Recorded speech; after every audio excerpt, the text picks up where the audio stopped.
देखिए, ज्योतिष क्या है इस चीज़ के बारे में आज मैं बोलूँगा और कुंडली क्या है इसके बारे में बोलूँगा।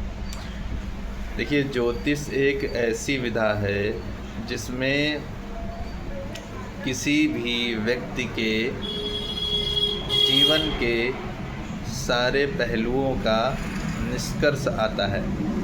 जैसे ज्योतिष के माध्यम से कोई भी जन्म लेने वाला व्यक्ति उसके सारे पहलुओं को समझा जा सकता है। उस व्यक्ति के जीवन में कौन कौन सी घटनाएं घटेंगी इसका अनुमान सटीक तौर पे लगाया जा सकता है, और किन चीज़ों से उसे बचना है इस चीज़ का भी अनुमान पूर्ण रूप से लगाया जा सकता है। जब भी कोई इंसान जन्म लेता है तो हमारे ऋषियों ने एक पैटर्न बनाया था जिस तरीके से, तो उन्होंने इस जोडिएक को जो है 12 राशियों में विभक्त किया। 27 नक्षत्रों को 12 राशियों में ही देखने का प्रावधान बनाया। यानी जो कुंडली बनती है उसमें 12 खाने होते हैं, 12 राशियां होती हैं। हर खाना, हर राशि का जो खाना है वो 30 डिग्री का है, और इन 12 राशियों में ही व्यक्ति का संपूर्ण जीवन और उसके सारे पहलू होते हैं। 9 ग्रह, 27 नक्षत्र और ये 12 खाने राशियों के, यही पूरे जीवन को प्रभावित करते हैं।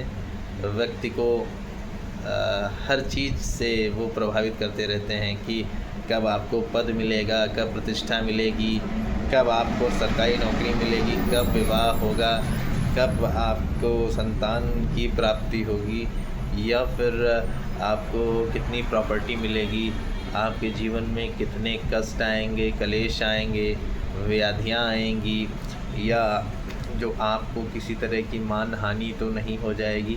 बहुत सारे पहलुओं को आप ज्योतिष के प्रभाव से जान सकते हैं, ज्योतिष के आशीर्वाद से जान सकते हैं। यह भगवान शिव और गणेश जी का दिया हुआ आशीर्वाद है, और कहते हैं कि जब तक गणेश जी का आशीर्वाद नहीं है तब तक ज्योतिष मिलता नहीं, ज्योतिष फलीभूत नहीं होता है। संपूर्ण ब्रह्मांड में सिर्फ गणेश जी ही ऐसे हैं जिनको सारे ज्योतिष का ज्ञान है, पूर्ण ज्योतिष का ज्ञान है। तो गणेश जी प्रथम पूज्य हैं। किसी भी कार्य को करने से पहले गणेश जी का स्मरण इसीलिए किया जाता है कि वो प्रथम पूज्य हैं। उन्होंने अपने माता पिता को प्रथम स्थान दिया था, तो भगवान शिव ने प्रसन्न होकर के उन्हें वरदान दे दिया था कि अब तुम्हारी पूजा सबसे पहले होगी। यदि तुम्हारी पूजा नहीं होगी तो वो पूजा भी सफल नहीं होगी। तो ज्योतिष बहुत महत्वपूर्ण है। ये जीवन में उजाला लाता है, आपको अंधकार से बाहर लाता है। किसी ग्रह की दशा आपको बहुत अच्छा समय दे करके जाती है। मतलब आप अपने जीवन में बहुत डाउनफॉल देख रहे थे, बहुत ही ख़राब समय देखा, लेकिन अचानक महादशा परिवर्तित हुई और आप ऊंचाइयों की तरफ बढ़ते चले गए। और कभी कभी क्या होता है कि कोई व्यक्ति बहुत अच्छी दशाओं से गुजर रहा था, अचानक कुछ वर्षों के बाद उसकी जब दशा चेंज हुई तो जो ग्रह दशा उसके ऊपर आई वो ग्रह दशा अच्छी नहीं है, तो उस वजह से वह व्यक्ति अपनी ऊंचाइयों से नीचे गिरने लगा। यानी उसकी पद प्रतिष्ठा जाने लगी, उसका धन जो था वो नष्ट होने लगा, या उसने जो संचित किया था अच्छी चीज़ें वो भी उसके हाथ से निकल करके बाहर जाने लगी। तो ज्योतिष के ये 12 राशियाँ जो कुंडली में बनती हैं ना, यही जीवन के संपूर्ण पहलू को दर्शाती हैं। और ये नक्षत्र, जिस कहते हैं नक्षत्र जिसकी क्षति नहीं हो सकती, जो फिक्स है, यानी जिस नक्षत्र में जो व्यक्ति जन्मेगा उस नक्षत्र का प्रभाव उसके जीवन में पूर्ण रूप से रहेगा, उस नक्षत्र के स्वामी का प्रभाव उसके जीवन में पूर्ण रूप से रहेगा। अधिकतर जो व्यक्ति जिस नक्षत्र में जन्मेगा उसी नक्षत्र में ही सारे जीवन के पहलू उसको प्रभावित करते रहेंगे। हाँ, जब ग्रहों की महादशाएं आएंगी, अंतर दशाएं आएंगी, प्रत्यंतर दशाएं आएंगी, तो जीवन में परिवर्तन ज़रूर आएगा, उसकी शिक्षा में भी, धनार्जन में भी, और उसके बहुत सारी चीज़ों में परिवर्तन आता चला जाएगा। तो ज्योतिष कोई मिथ्या नहीं है। जो लोग कहते हैं कि ज्योतिष मिथ्या है, झूठ है, तो मैं उन लोगों से यही कह सकता हूँ कि ज्योतिष झूठ नहीं है।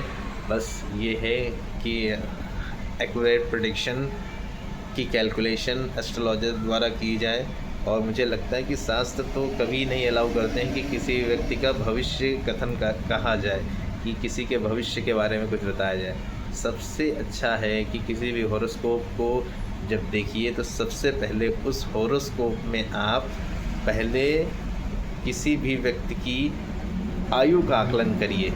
आयु का आकलन करने के बाद फिर आप उसके अन्य पहलू का आकलन करिए। अगर आयु श्रेष्ठ है, रोग ऋण शत्रु उसके ऊपर प्रभावी नहीं है, तभी वो जीवन में अधिक उन्नति कर पाएगा। तो ये सब पहलू हैं जो ज्योतिष से देख करके, समझ करके जाने जा सकते हैं। आशा है आप लोगों ने इस वीडियो को देखा होगा। अगर पसंद आ रहा है तो निवेदन है आपसे कि आप मेरे चैनल को सब्सक्राइब कर लीजिए, लाइक करिए, अपना कमेंट दीजिए, शेयर करिए। अगर आपकी कोई समस्या है तो आप मेरे चैनल को व्यू करके उसमें मेरा मोबाइल नंबर लिखा है, उस पर व्हाट्सएप पे मैसेज डालिए। आपको कोई प्रॉब्लम है तो आप भेज सकते हैं। अगर आपके पास आपका बर्थ टाइम समय नहीं है तो फिर आप अपने हाथों की रेखाएं मेरे नंबर पर व्हाट्सएप कर सकते हैं, अपना नाम लिख सकते हैं। तो मेरी तरफ से जो भी आपके जीवन में अच्छी हेल्प है वो की जाएगी और आपकी मैं सहायता कर पाऊँ। इससे अच्छा कोई कर्म नहीं होगा। महादेव भगवान शिव सबका कल्याण करें, ऐसी कामना के साथ नमस्कार।